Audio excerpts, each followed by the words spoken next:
নবী বলে দিয়েছেন যাদের স্বামী দেশের বাহিরে থাকে অথবা বাড়ি থাকে বউ, স্বামী থাকে অন্য জেলায়, ওই নারীদেরকে নবী উপদেশ দিয়েছে তোমরা সুন্দর পোশাক পরো না, ভালো করে সাজগোজ করিও না, কারণ অন্য কোন পুরুষের নজর তোমার দিকে পড়তে পারে।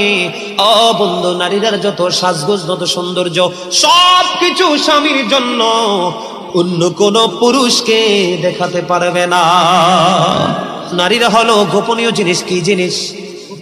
গোপনীয় জিনিস। তারা থাকবে পর্দার ভিতরে, ঘর থেকে বের হলেও পর্দা নিয়ে বের হবে। যখন মহিলারা পর্দার বাহিরে চলে আসে গো, আমার নবী বলেছেন শয়তান তখন তাদেরকে দেখে উকি ঝুঁকি দেয়। মহিলারা যখন বন্ধু পর্দার বাইরে যায় দর্শনের শিকার হয়। কথা বলে না?